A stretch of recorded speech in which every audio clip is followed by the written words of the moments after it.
Bonjour et bienvenue sur le site du podcast Histoire en série, créé et animé par Nicolas Charles et Johan Chanoir.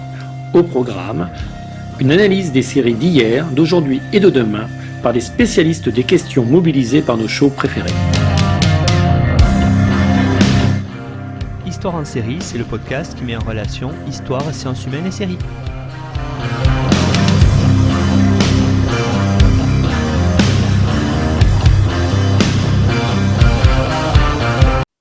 Bonjour à tous, bienvenue dans Histoire en série où aujourd'hui on repart vers l'Allemagne, vers une série allemande avec Stéphanie Chaput-Després. Bonjour Stéphanie.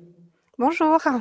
Alors Stéphanie, vous allez venir évoquer avec nous pendant toute cette émission la saison 1 de la série Charité. Mais avant d'évoquer cette série emblématique de l'Allemagne wilhelmienne, je vais vous présenter. Vous êtes Prague en allemand LEA à l'université de Savoie-Mont-Blanc. Vous avez fait une thèse qui portait sur les femmes et la féminité dans le Saint-Empire romain germanique au XVIe, XVIIe siècle, avec un intérêt particulier pour l'histoire du corps et du contrôle social. Vos recherches actuelles portent sur la médecine naturelle et la prise en considération du corps féminin de la fin du XIXe siècle au début du XXe siècle à travers l'étude de la femme médecin du foyer d'Anna Fischer-Dukelman qui est parue en 1902. Alors, vous avez publié de nombreux articles que l'on retrouvera sur votre présentation sur notre site internet histoireensérie.com, mais aujourd'hui, on va évoquer une série d'ailleurs qui évoque le corps, qui évoque la médecine, qui évoque un fameux hôpital hyper connu en Allemagne, c'est la Charité. Stéphanie, cette série, est-ce que vous pourriez tout d'abord nous la présenter ? Oui, donc moi aujourd'hui je voulais m'intéresser plutôt à la saison 1 parce qu'en fait il y a eu 2 saisons, donc c'est une mini-série chaque saison comporte 6 épisodes. La première saison a été réalisée par Sönke Wortmann et donc en effet ça présente l'hôpital de la Charité à Berlin à la fin du 19e siècle sous Guillaume II. À cette époque-là, c'est le plus grand établissement de soins en Europe, pardon.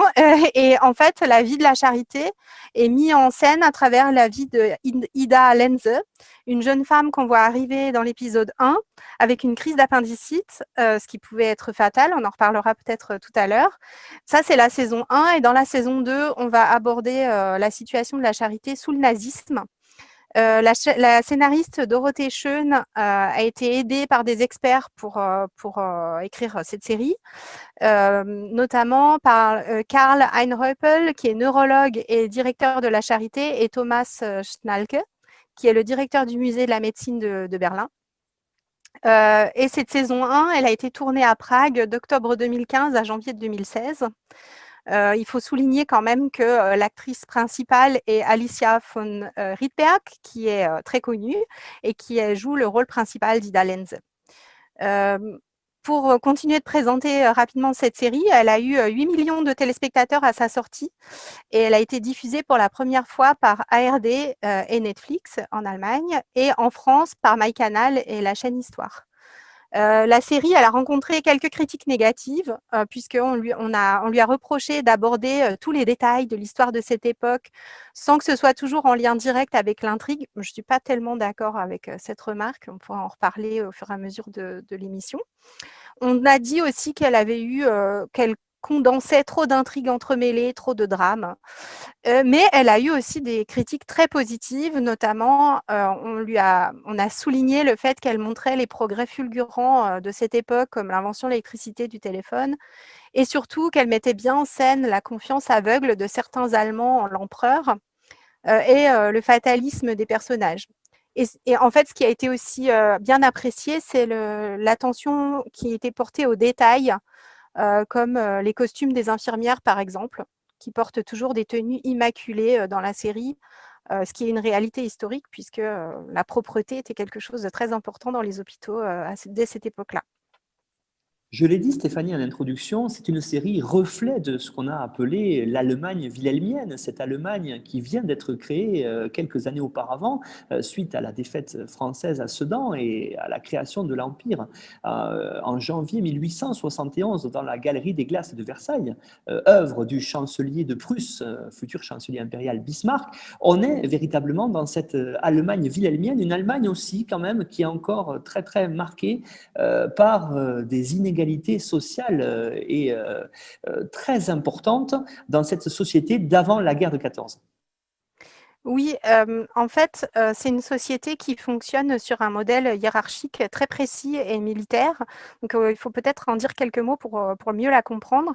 Donc la série commence, en 1888, donc c'est écrit, en gros sur l'écran, dès le premier épisode. Cette année est connue comme la Drei Kaiserjahre, donc l'année des 3 empereurs. Parce que c'est une année qui en une année, l'Allemagne a connu 3 empereurs. L'année commence avec Guillaume Ier, auquel succède la même année Frédéric III, qui ne règne que 99 jours. Il a un cancer du larynx et il décède dans l'année.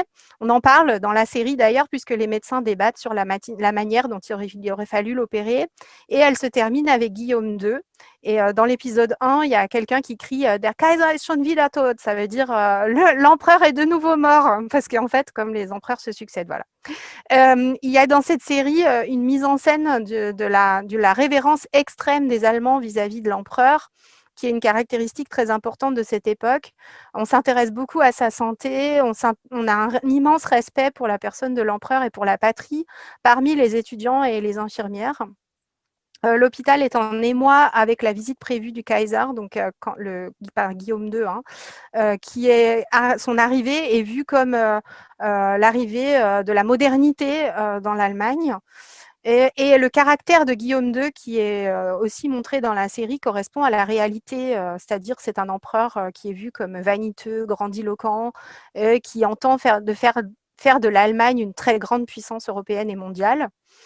Cette importance de la hiérarchie militaire, elle se voit aussi dans le fait que les médecins se présentent comme ayant fait leurs états de service. Enfin, ils se présentent avec leur grade militaire. Ça montre aussi la série montre aussi la militarisation de la société prussienne de cette époque, avec le salut à l'empereur et un salut militaire, par exemple. On voit dans cette époque, pas dans la série, mais pour illustrer ça, par exemple, on vend à cette époque des cartes postales avec des enfants très mignons qui sont déguisés en soldats pour vanter les qualités de l'armée prussienne. Et il y a eu, en effet, l'armée est très très importante. On sait qu'il y a eu un conflit autour du budget accordé à l'armée prussienne dès 1862. Et dans l'année qui nous intéresse ici, on est d'accord sur le fait que cette armée est très puissante et c'est une fierté nationale. Voilà. Et aussi, oui, cette importance de la militarisation et de la société, on la voit dans le fait que l'empereur va décrire dans l'épisode 2 le combat contre la tuberculose comme une guerre, ce qui n'est pas sans rappeler quelques souvenirs.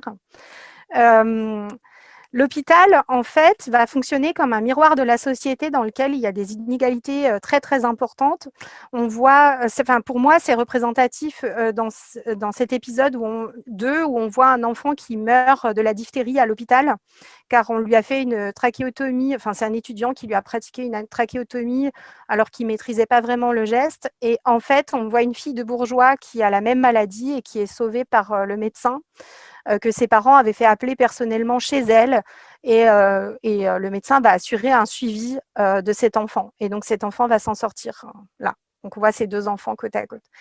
C'est une société qui n'est pas seulement marquée par les inégalités sociales, mais aussi par le racisme et l'antisémitisme.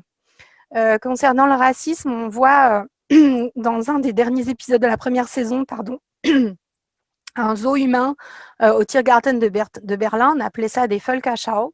Donc, en fait, ils présentent dans un enclos des personnes qui viennent du sous-continent indien. Ça permet aussi de montrer la volonté d'impérialisme de l'empire de Guillaume II, la volonté de se faire une place au soleil. C'est une phrase de Bernhard von Bülow, qui est très connue. C'est le ministre des Affaires étrangères de Guillaume II. Il y a une infirmière, par exemple, dans cet épisode-là, qui doit soigner une patiente indienne qui a la variole, donc une maladie qui était déjà éradiquée en Allemagne, mais qui apparaît là chez une étrangère. Et l'infirmière a peur de la soigner parce qu'elle craint que ce soit une cannibale, en fait. Donc, on voit ce racisme structurel. L'antisémitisme aussi de cette société est visible à travers différentes réflexions prononcées par des étudiants face au docteur Ehrlich, qui est juif. Et donc, ce docteur se plaint d'un contrat sur l'élaboration du sérum contre la diphtérie. Je vous passe les détails pour l'instant, mais l'étudiant dit « typisch » à la fin, il traite les juifs de parasites.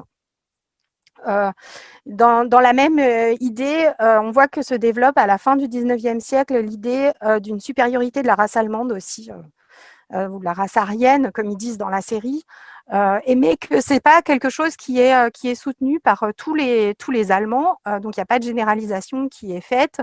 Il y en a certains qui pensent, qui affirment que scientifiquement, il n'y a pas de race, ni allemande, ni juive, que cela n'est pas prouvé par la science, et ils essaient de montrer aux étudiants qui affirment le contraire que c'est faux. Pour terminer sur ce sujet-là, oui,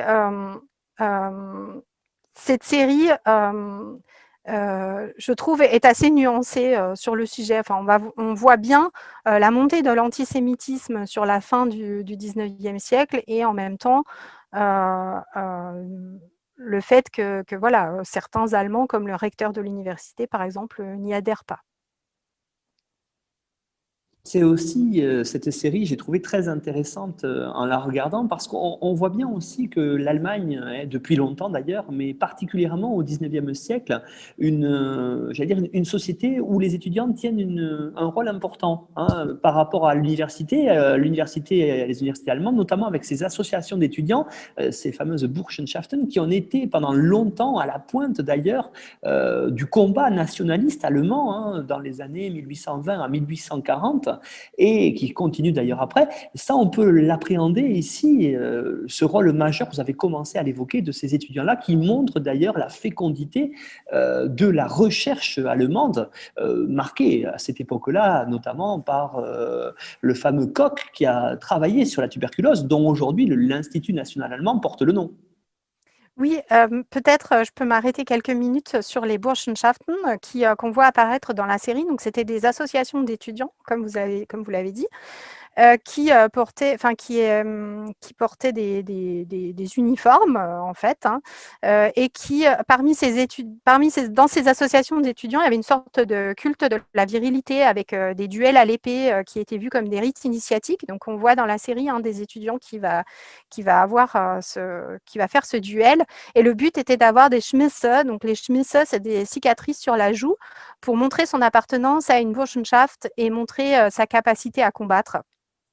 Voilà. On voit dans la série le cheminement d'un étudiant qui va être de plus en plus convaincu par les valeurs nationales et patriotiques que défendent ces Burschenschaften.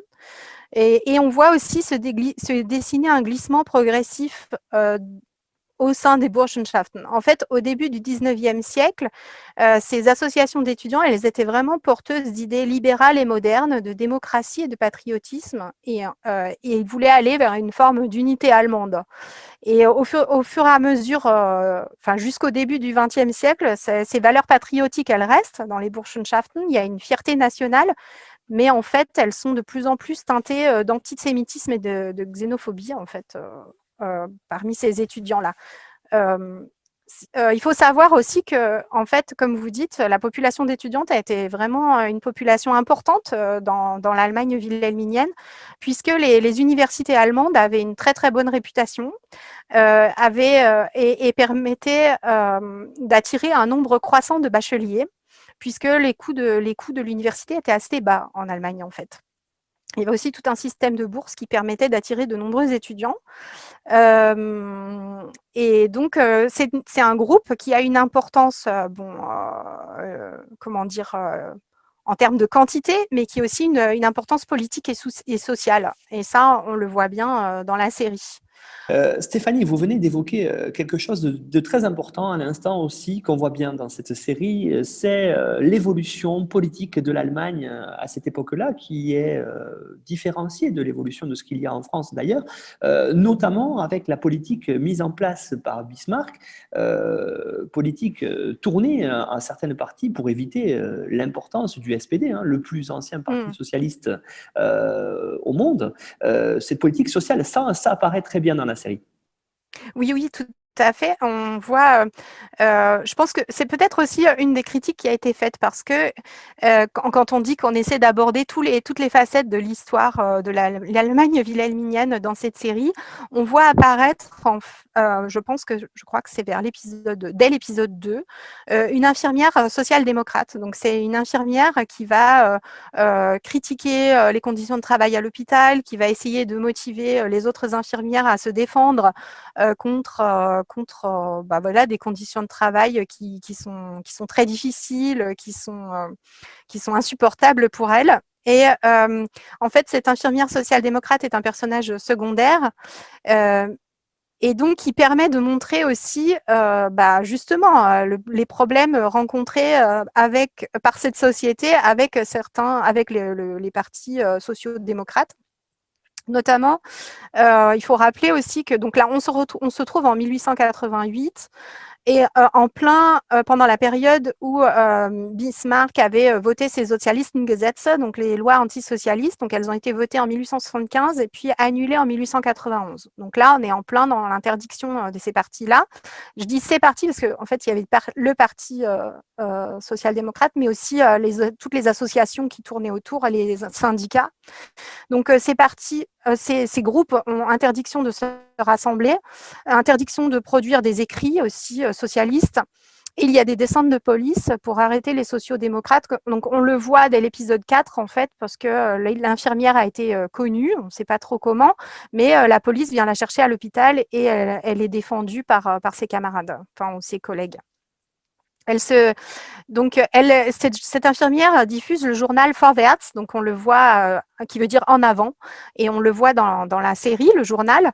Et en fait, c'est un vrai journal qui a été social-démocrate, qui a été publié pour la première fois à Leipzig en 1876. Et c'était un organe du Parti social-démocrate des travailleurs d'Allemagne. Donc ça, par exemple, c'est un signe de l'authenticité de la série. En 1878, la publication de ce journal a été suspendue à cause des lois antisocialistes. Et puis, il a été de nouveau autorisé en 1891. Donc, ça veut dire que le journal que l'infirmière montre dans la série est en fait diffusé sous le manteau, mais est interdit. Une autre chose qu'on voit, puisqu'on parle de politique, c'est aussi la concurrence franco-allemande. Donc politique internationale cette fois-ci, politique étrangère qui apparaît dans la série. Il n'y a pas que la politique intérieure avec les problèmes avec les sociaux-démocrates, mais aussi la politique internationale. Donc ça apparaît en filigrane avec l'évocation de la concurrence entre l'Institut Pasteur et la Charité dans le domaine de la recherche médicale. On voit que la Charité veut être au même niveau ou dépasser le niveau de l'Institut Pasteur. Toujours dans cet arrière-plan historique et politique, il y a une scène où on voit la démission de Bismarck qui est annoncée dans les journaux, par exemple. Le contexte est vraiment très bien mis en avant, d'ailleurs, parce que c'est vrai qu'il y a un vrai souci là-dessus des créateurs de respecter ce fond historique-là, avec, vous l'avez dit dès l'introduction, un autre aspect important de la série La Charité, c'est qu'on peut appréhender à travers elle cette société allemande de l'époque wilhelminienne, vous l'avez dit, cette société qui est en plein progrès, en pleine industrialisation, avec des Allemands qui vont faire de nombreuses inventions importantes. Donc ça, on le voit très bien apparaître, et en même temps, on s'aperçoit qu'il y a quand même encore de nombreuses traditions valables dans cette société allemande, notamment religieuses, surtout dans le cadre de l'hôpital. Oui, tout à fait. Alors, tous les progrès de l'époque, la modernité de la société est montrée parfois par des petits clins d'œil, parfois par des scènes un peu plus longues. Enfin, dès l'épisode 1, on voit un médecin assez âgé, donc qui deviendra le recteur de l'université, si je me souviens bien, et qui découvre l'usage du téléphone, alors qui est très enthousiaste et qui trouve ça vraiment génial. On voit aussi quelques scènes où on va allumer les lampadaires au gaz dans la rue. Donc, il y a plusieurs petits détails comme ça qui montrent que voilà, la société de la fin du 19e siècle en Allemagne est vraiment moderne. Mais en effet, il y a des choses qui restent. on est dans une société où la religion a encore un rôle très très important. Par exemple, dans l'hôpital, on va avoir des organisations de prières collectives entre infirmières et malades, et les infirmières conseillent aux malades de s'en remettre à Dieu s'ils sont atteints d'une maladie incurable à cette époque. Il y a l'infirmière en chef aussi, ou c'est la diaconesse en chef, dont je parlerai tout à l'heure aussi, qui dit qu'il faut limiter l'usage des antidouleurs pour pouvoir suivre l'exemple du Christ, par exemple. Et ces antidouleurs, c'était pas complètement absurde d'en limiter l'usage parce qu'il s'agissait ici du laudanum, donc c'est une forme d'opium qui est très addictive. Donc, c'était pas complètement absurde, mais la justification qui est donnée montre bien l'importance de la religion dans cette époque-là. Au-delà de la religion, il y a quand même aussi une société qui cultive une forme de spiritualité un petit peu ludique. Il y a un épisode, l'épisode 2 par exemple, qui montre l'intérêt pour le spiritisme de la haute société de cette époque. Donc, on voit une famille bourgeoise avec des amis qui sont assis autour d'une table et qui pratiquent les tables tournantes, et aussi qui posent des questions sur l'avenir de Bering, donc un médecin important. On détaillera un peu la biographie tout à l'heure. Et c'est une assemblée lettrée de médecins, mais qui est très rationnelle dans l'exercice de son travail, mais qui ici va pratiquer le spiritisme comme jeu de société. Enfin, disons, je trouve que cette scène aussi est très intéressante pour transcrire l'ambiance de cette époque un peu ambivalente, à la fois entre rationalité et croyances de toutes sortes. J'aimerais, Stéphanie, maintenant qu'on revienne sur, j'allais dire, le personnage principal de cette série-là, qui est une institution, vous avez commencé à le dire, en Allemagne, que vous nous présentiez pour nous en France, ce qu'est cet hôpital de la Charité, qui a vraiment, vous avez commencé à le dire, joué un rôle moteur à la fois dans la recherche médicale en Allemagne, et d'ailleurs dont les conséquences se sont ensuite fait sentir sur le monde, au 19e et même jusqu'au 20e siècle, bien sûr. Qu'est-ce qu'on peut dire sur la Charité, Stéphanie? Alors, la Charité, c'est vrai que c'est un hôpital qui a une très grande renommée, non seulement dans l'Allemagne de cette époque-là, mais aussi, comme vous le dites, dans l'Europe entière et le monde. La Charité a été créée en 1710. Au départ, c'était une maison, c'était quelque chose d'assez petit pour soigner les pestiférés en dehors de la ville. Puis, c'est devenu un hospice pour les plus pauvres et un lieu d'accouchement pour les mères non mariées. En 1727, cet établissement a été modifié pour devenir un hospice et un hôpital militaire.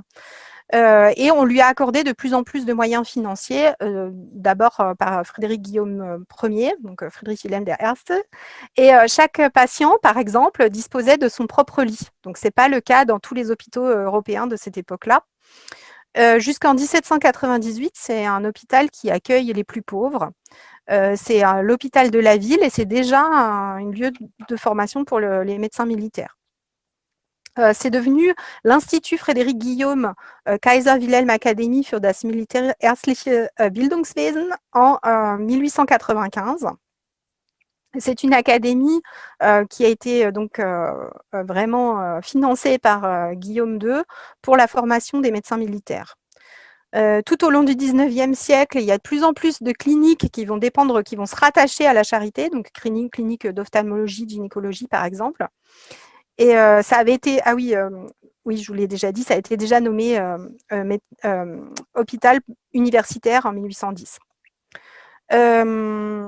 En fait, ce qui est intéressant et qu'on voit aussi dans la série, c'est que c'est un hôpital qui suit le modèle Humboldtien de l'association entre enseignement et recherche, théorie et pratique. C'est-à-dire qu'à la fois, il y a un institut de recherche et à la fois, les étudiants peuvent pratiquer la médecine. Les médecins sont donc formés auprès des malades. Juste après la série, mais on le voit déjà annoncé dans certains épisodes, il y a des grands changements architecturaux dans l'hôpital de la Charité entre 1896 et 1917. Donc, les bâtiments vont être rénovés, ça va devenir un hôpital vraiment très, très prestigieux. Et à plusieurs reprises dans la série, donc dans la période juste avant, on voit des remarques sur le caractère vétuste des bâtiments, sur le fait qu'il faudrait de l'argent. Donc, ça annonce les travaux à venir. La période faste de la charité, en fait, elle se situe entre 1870 et 1918, puisque cet hôpital va être reconnu à l'international grâce à ces nombreux médecins qui vont devenir des prix Nobel. Il y a une chose qu'il faut savoir sur les hôpitaux à cette époque-là, quand même, pour essayer de comprendre comment ils fonctionnent et dans ce qu'on voit dans la série, c'est que l'hôpital, contrairement à ce qu'on pourrait imaginer, ce n'est pas toujours uniquement pour les pauvres. Donc, dans la série, c'est pas exactement ce qui est montré. En fait, dans la série, on voit, par exemple, j'ai parlé tout à l'heure de la petite fille bourgeoise atteinte de diphtérie qui va être soignée à la maison. On va conseiller aussi à Cor, quand il est malade, de rentrer se faire soigner chez lui par sa famille parce que c'est quand même mieux. Donc, il y a quand même encore cette idée que l'hôpital est un lieu réservé aux pauvres dans la série. Mais dans la réalité, c'était pas toujours ça. En fait, l'hôpital prenait pas en charge uniquement les plus pauvres, il prenait souvent en charge plutôt les jeunes salariés ou les domestiques, les célibataires, en gros, les personnes qui n'avaient pas un soutien familial étendu et qui ne pouvaient pas être pris en charge par la famille. Ça ne veut pas dire que c'était les plus pauvres, en fait. L'idée, c'était que la maladie faisait courir un risque de paupérisation et donc à cause de la perte de revenus qu'elle engendrait. Donc, on attendait de l'hôpital qui remette les gens sur pied assez rapidement pour pouvoir aller travailler. Ce qu'on voit là, en l'occurrence aussi dans la série avec l'opération de l'appendicite.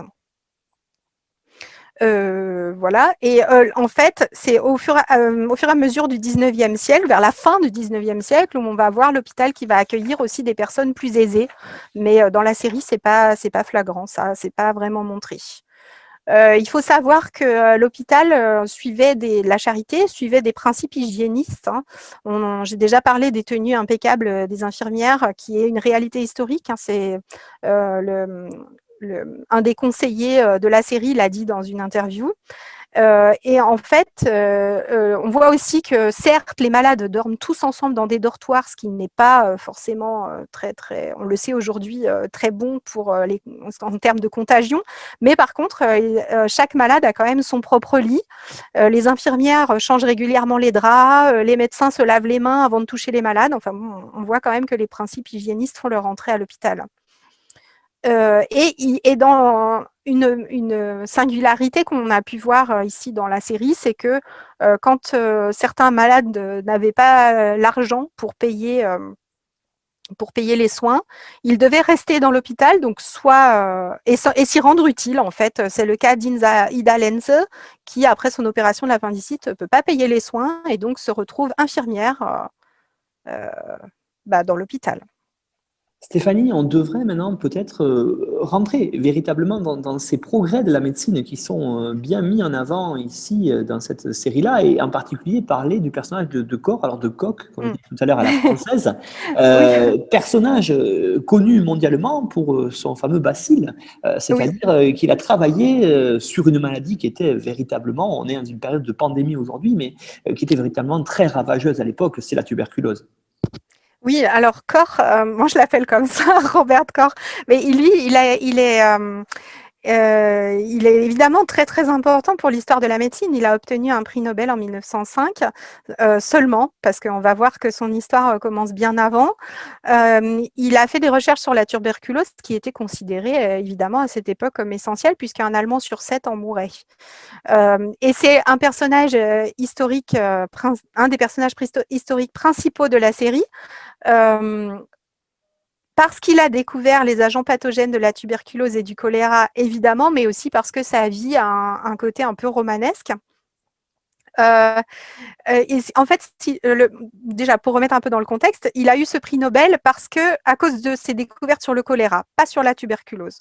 Et ce qu'on voit dans la série, ce sont les recherches sur la tuberculose et les problèmes qu'il y a eu. En fait, Robert Koch, les recherches de Robert Koch étaient très très prometteuses puisque lui, il avait trouvé le bacille de Koch, donc c'est lui qui l'a découvert en 1882, ce qui était responsable donc de la tuberculose. Et donc on attendait de lui qu'il en sorte un médicament, quelque chose pour soigner tout ça.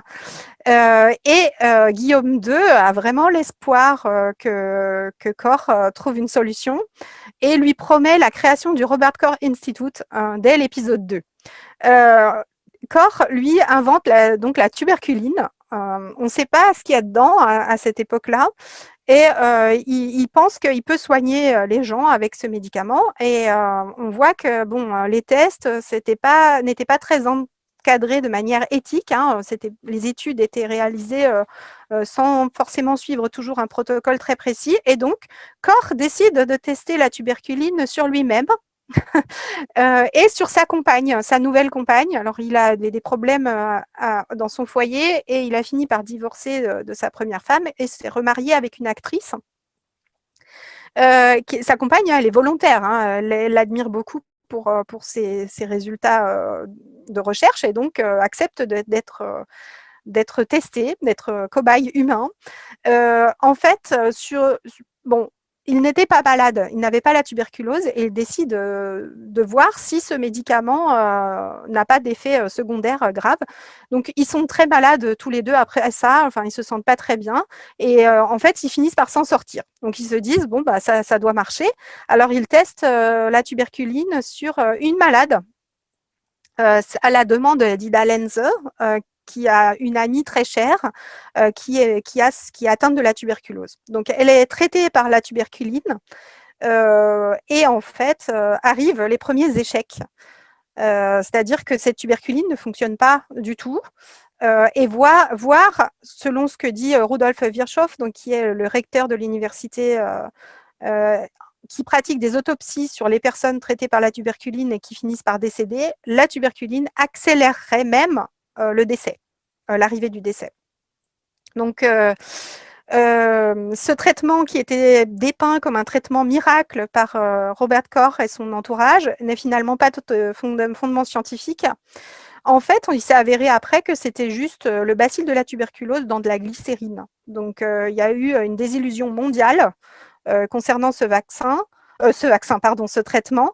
Et en fait, on voit... Alors, j'ai fait quelques recherches parce que dans la série, on voit arriver Conan Doyle, donc l'écrivain à la Charité, qui vient s'enquérir de ce médicament parce que sa femme aurait la tuberculose. Et je me suis dit, mais c'est fou quand même, cette histoire, ça ne doit pas être vrai. Et si, c'est vrai, Conan Doyle est vraiment venu à la Charité pour essayer de se procurer de la tuberculine pour soigner sa femme. Dans la série, alors là, je n'ai pas vérifié si c'était vrai, mais il aurait payé un étudiant pour voler la tuberculine pour sa femme.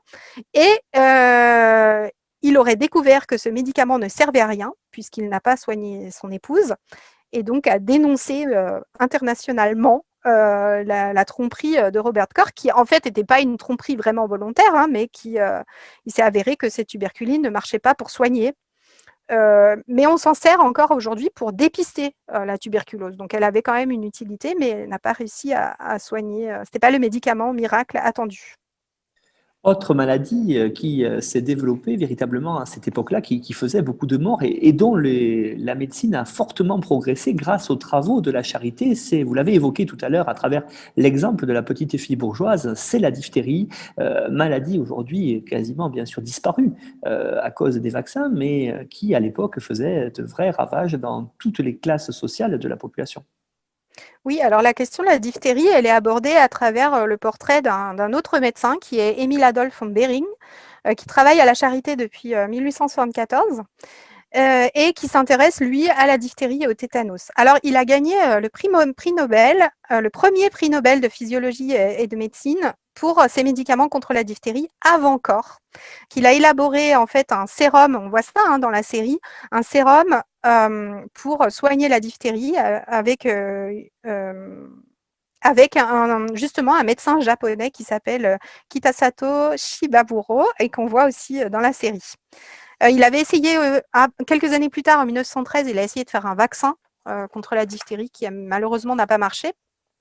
Mais en tout cas, Behring a travaillé avec Paul Ehrlich, que j'ai déjà mentionné tout à l'heure, donc le médecin juif qui s'était fait insulter par des étudiants. Et il lui aussi a été lauréat du prix Nobel en 1908. Il a mené, Paul Ehrlich, lui aussi, des travaux sur des colorants qui sont classés entre basophile, neutrophile, acidophile. Ça, c'est très technique, mais on le voit, j'en parle parce qu'on le voit dans la série. On sait aussi des choses sur la vie personnelle de Behring. Par exemple, il a souffert vraiment d'une dépression très grave et il a dû être hospitalisé à plusieurs reprises dans un sanatorium après la période qui nous intéresse dans Charité. Mais dans la série, on le voit déjà accro au calmant, donc il prend du laudanum tout le temps. Et on ne sait pas s'il avait déjà cette addiction avant l'internement dans le sanatorium ou après. N'empêche qu'on voit donc les succès du traitement contre la diphtérie, puisqu'il a réussi à sauver une infirmière, par exemple. Et on voit là encore que l'éthique des tests médicaux n'était pas vraiment respectée, puisqu'il a réussi à sauver l'infirmière, mais bon, il n'a pas vraiment respecté de protocole non plus. Ce qui est aussi très intéressant dans la série Charité sur cette fin du 19e siècle, c'est qu'on voit les progrès de la chirurgie. Et là, je mettrais aussi en parallèle une autre série qu'on a évoquée dans l'épisode 40 avec Ariane Hudley, c'est la série The Nick qui se passe dans un hôpital new-yorkais en 1900, donc on est quasiment à la même époque. Et dans les deux cas, on peut voir véritablement que la chirurgie est en train de devenir véritablement ce qu'elle est devenue au XXe siècle, c'est-à-dire une spécialité vraiment à part entière de la médecine où on fait d'énormes progrès, progrès qui seront sans doute accélérés ensuite par la guerre de 14 ans.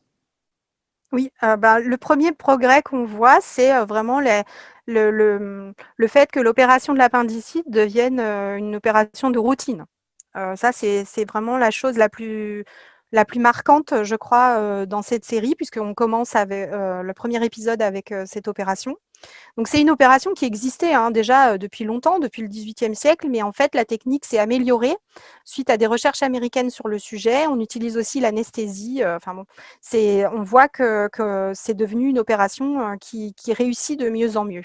On voit aussi que les techniques de chirurgie s'améliorent dans le matériel, puisque dans la série, les médecins critiquent le fait que Guillaume Ier a été opéré du larynx dans son lit et pas sur une table d'opération.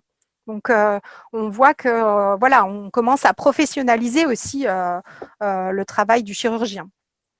Il y a des pratiques qui restent quand même encore anciennes. Par exemple, il y a un épisode assez affreux sur un accouchement qui se passe très mal et où pour sauver la mère, on va pratiquer l'extraction du fœtus en plusieurs morceaux du ventre de la mère. Donc ça, c'est une pratique qui existe depuis très très longtemps, qui est bien documentée pour le XVIe siècle, mais qui est déjà antérieure. C'est quelque chose qui apparemment existe encore à la fin du XIXe siècle et on montre bien en fait dans la série à quel point ce type d'opération n'était pas courante et surtout était un vrai traumatisme pour le médecin et l'infirmière qui l'assistent. Voilà. Donc on voit qu'en obstétrique, il y a encore des pratiques anciennes qui perdurent. Ce qui, par contre, est très marquant dans la série, c'est de voir, vous l'avez dit, cette omniprésence de la modernité et de la modernité appliquée à la médecine. Et là, on le voit particulièrement avec l'utilisation de la photographie, une grande invention du 19e siècle qui, en cette fin de siècle, est désormais une pratique très courante. Eh bien, on voit qu'on l'utilise là aussi en médecine. Oui, c'est ça. En fait, on suit le parcours donc d'un étudiant qui n'est pas très, très intéressé par la médecine, bon, qui suit des études de médecine parce que son père a décidé que ce serait sa carrière et qui, lui, est plutôt un artiste. Et en fait, il va trouver à réaliser sa vocation en étant photographe médical. Donc, il va convaincre les médecins chefs d'utiliser la photographie pour améliorer les traitements médicaux. Donc, il propose de photographier des cas particuliers, des signes, des symptômes d'une maladie spécifique pour que les étudiants aient des exemples à suivre. En fait, la photographie était utilisée parce que elle est décrite comme étant beaucoup plus précise que l'iconographie dessinée ou gravée. Et on va l'utiliser à cette époque-là aussi pour comprendre la physiologie du mouvement. Donc, c'est des choses qui vont être utilisées. Voilà. Et dans la série, on voit que la photographie médicale est aussi utilisée dans le cas des autopsies, par exemple, pour informer les étudiants. Moi, j'ai pu voir ça donc, dans le livre que j'étudie actuellement, donc le livre d'Anna Fischer-Duckelmann, Die Frau als Hausärztin, donc la femme comme médecin du foyer. Et en fait, on voit qu'elle aussi, elle utilise la photographie pour montrer, par exemple, des mouvements de gymnastique ou bien les différences entre un corps sain et un corps malade. Voilà. Et donc, elle va alterner avec des gravures. Je pense que c'est pour une question de coût. Hein, ce type de photographie était encore très cher. Mais on voit que ça se développe en médecine, en effet. Le podcast Histoire en série est partenaire avec l'association Mnémosine qui cherche à favoriser le développement d'une étude genrée. Et j'aimerais maintenant qu'on aborde avec vous, Stéphanie, dans la dernière partie de cette émission consacrée à Charité, qu'on revienne sur la place des femmes. Parce que vous l'avez dit, là on voit véritablement, dans cette série-là, on voit des femmes qui sont cantonnées au départ dans certains rôles médicaux, on va y revenir. Et ça, on voit aussi un certain début d'évolution en tout cas. Mais j'aimerais avant ça que vous fassiez peut-être, vous qui connaissez bien la thématique, un point sur quelle est la place des femmes dans la société allemande dans cette fin du 19e siècle. Bah oui, c'est aussi pour ça que cette série m'a intéressée, parce que moi, donc, je travaille dans les études de genre. Je m'intéresse à la constitution des identités féminines et masculines, mais plutôt féminines au cours des siècles. Et donc là, cette série a comme personnage principal une jeune femme qui est très intéressée par la médecine. Et il faut essayer de comprendre dans quel contexte elle se trouve pour voir à quel point c'est une singularité à cette époque-là. Donc en fait, les femmes dans la société wilhelminienne ont un rôle, comment dire, une situation juridique déjà assez mauvaise. Surtout la situation des épouses est très très défavorable. Elles sont dans une situation juridique de soumission, en fait, elles ont très peu de droits. Depuis le Bürgerliches Gesetzbuch, code civil, elles perdent même le droit de décider de l'éducation de leurs enfants. Donc, elles n'ont pas une situation très agréable. Et dans la série, en fait, on va avoir la place des femmes dans cette société qui est abordée sous des angles très variés. Par exemple, on a le cas d'une grossesse hors mariage qui va se terminer avec une tentative d'avortement et un suicide. Donc, c'est vrai que c'est assez horrible, hein, et ça montre bien les difficultés de certaines femmes à cette époque-là. On va avoir aussi les problèmes de relations conjugales dans la famille de corps, par exemple, qui va se terminer par un divorce. Tous les drames que peuvent causer les rumeurs sur la réputation des femmes et leur honneur, et aussi l'organisation des rôles genrés dans le couple. Donc, les femmes, par exemple, dans la bourgeoisie, s'occupent des mondanités, comme c'est le cas chez Corr. Donc, sa femme s'occupe des fêtes, des relations avec le voisinage. Ce qui est très important dans cette société aussi, c'est l'importance de la moralité et de la bonne réputation. Pour les hommes, certes, puisqu'on voit que pour Robert Corr, le fait de se remarier avec une jeune actrice est un peu problématique dans la bonne société, mais surtout pour les femmes. En fait, la jeune actrice affirme, par exemple, que sa vie est brisée si elle ne peut pas épouser Robert Corr.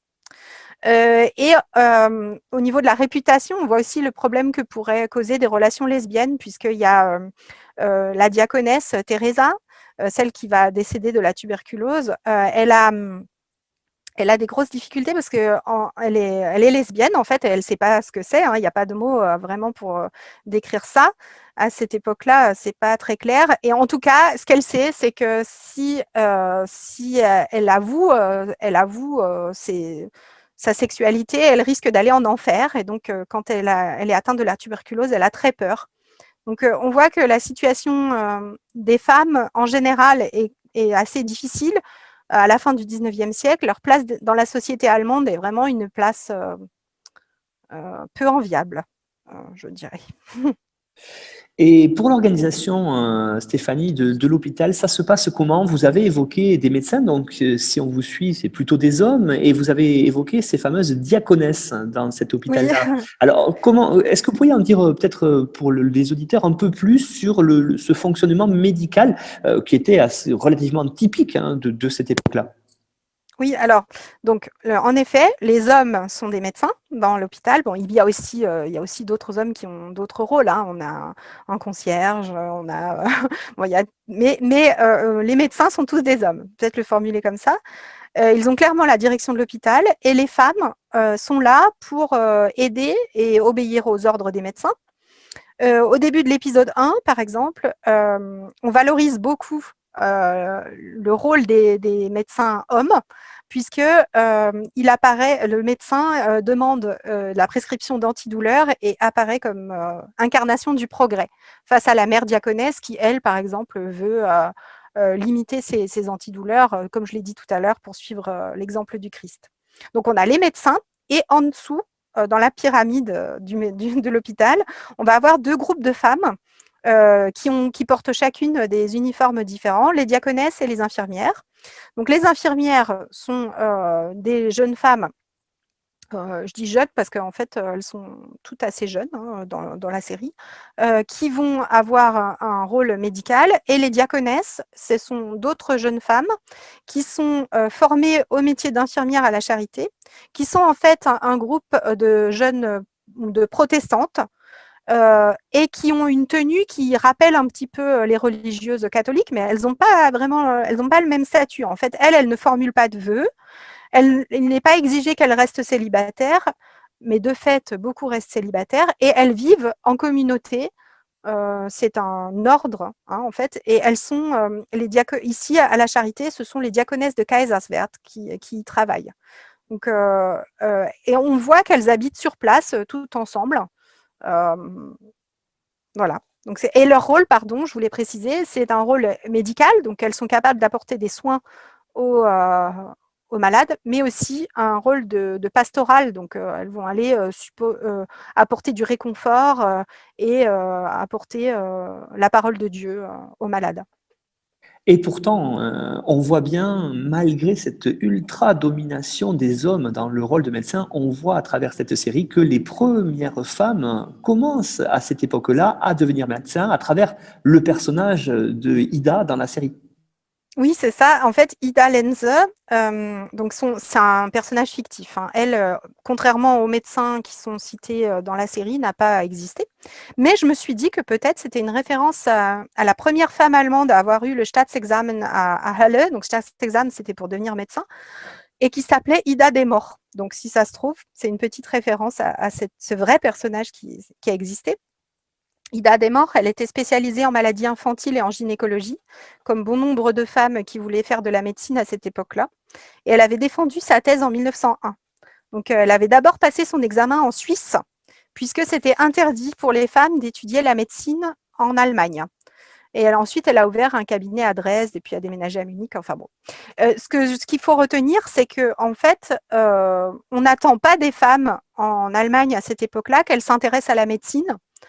Ida, cette jeune femme qui s'est fait opérer de l'appendicite, pose plein de questions sur son opération et on lui répond, j'ai traduit la phrase, on lui répond « Vous avez de drôles d'intérêt pour une femme » dans l'épisode 1. Et en fait, elle suggère même aux autres infirmières et aux diaconesses l'idée de devenir médecin et ça fait rire tout le monde, même les femmes en fait. Ça provoque l'hilarité générale parmi les femmes.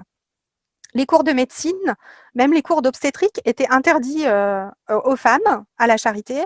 Ida, elle se fait renvoyer de l'amphithéâtre sous les moqueries du professeur et des autres étudiants quand elle essaie de venir écouter ce dont il s'agit. Et puis en fait, après, elle aura l'autorisation du professeur Bering d'écouter un cours caché derrière les gradins. Et ce professeur Bering va la soutenir dans sa démarche de vouloir aller faire des études en Suisse, à Zurich.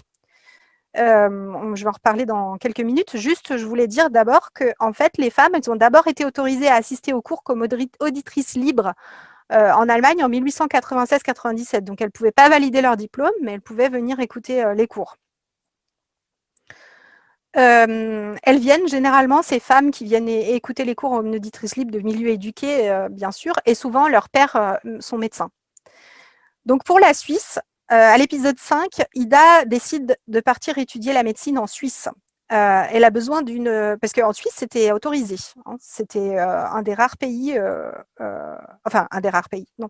Zurich était une destination, de choix pour les femmes qui voulaient aller étudier en Suisse. Le médecin que j'étudie là, dont j'ai parlé plus tôt, Anna Fischer-Dülkelmann, a fait la même chose en fait. Elle est allée faire ses études en Suisse, puis ensuite elle est revenue en Allemagne ouvrir un cabinet à Dresde. Elle s'est nommée naturopathe parce qu'en fait, elle n'a pas fait reconnaître son diplôme en revenant en Allemagne. Et donc, comme elle était en plus convaincue par la médecine naturelle, elle a décidé de ne pas se faire appeler médecin ou de ne pas avoir le titre officiel de médecin, mais de naturopathe. Donc, je reviens à mon Ida qui est partie étudier en Suisse. Elle, dans la série, donc elle a besoin d'une recommandation qu'elle va demander à Bering de lui en faire une, puisqu'il acceptera volontiers.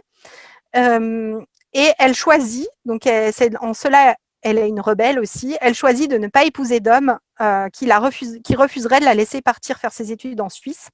Elle était fiancée à l'étudiant qui est photographe médical et en fait, elle finit par rompre avec lui parce qu'il refuse de la laisser partir en Suisse. Il trouve que ça a l'air d'une blague et c'est absurde. C'est pas seulement un rebondissement amoureux dans cette histoire, en fait, c'est pas seulement la fin d'une intrigue amoureuse, c'est aussi, ça montre aussi la réalité de ces sociétés patriarcales. Hein. Les femmes peuvent pas étudier librement ni exercer d'activité professionnelle sans l'autorisation d'un mari. C'est seulement en 1908 que les femmes seront autorisées à étudier la médecine en Allemagne. Mais il y a quand même déjà des femmes médecins qui exercent en Allemagne avant. Ce sont celles qui ont étudié en Suisse et qui ensuite ont pu faire reconnaître leur diplôme parce qu'il y avait un système un petit peu hypocrite qui interdisait aux femmes d'étudier en Allemagne. Mais pendant la période entre la fin du 19e siècle et 1908, elles avaient la possibilité de faire reconnaître leur diplôme, éventuellement, si elles en faisaient la demande. Stéphanie Chapuis-Després, merci beaucoup pour cette présentation complète, à la fois bien sûr de l'histoire de la médecine allemande, des progrès médicaux et de la place des femmes dans ces progrès médicaux. C'était très intéressant. On a évoqué aujourd'hui la série Charité série allemande, qui traite donc en 2 saisons de la vie de ce fameux hôpital. Alors on a bien compris pourquoi aujourd'hui vous aviez choisi cette saison 1 qui est sur cette période wilhelminienne qui est votre spécialité. La saison 2 peut-être qu'on en reparlera plus tard dans un autre podcast, et plus, elle, sur la Seconde Guerre mondiale. Vous avez donné une bibliographie très complète que l'on retrouve sur notre site internet histoireensérie.com à la page de cette émission numéro 102 sur Charité. Et puis, pour celles et ceux qui voudraient avoir les résumés de votre intervention ainsi que d'avoir les liens pour aller l'écouter sur les plateformes de podcast ou sur YouTube, vous pouvez aller sur le site de notre partenaire nonfiction.fr pour retrouver tout ça. Et puis, pour tous les auditeurs et auditrices, si vous voulez réagir, n'hésitez pas à nous envoyer des messages via le groupe Facebook, donc sur Histoire en série. Stéphanie Chapuis-Després, merci beaucoup. Et puis peut-être à bientôt pour une autre émission sur une série allemande. Merci beaucoup pour l'invitation.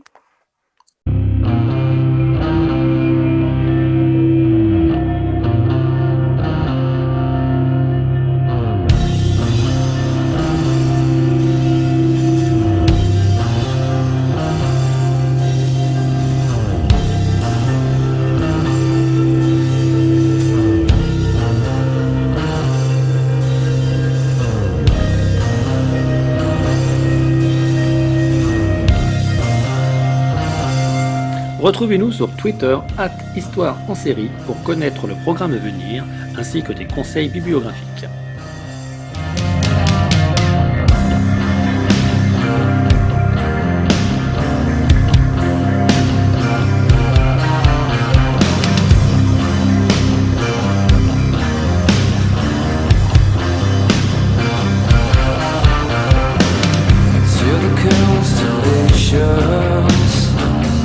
Travel artistically, such a beautiful planet populated by a stranger animal.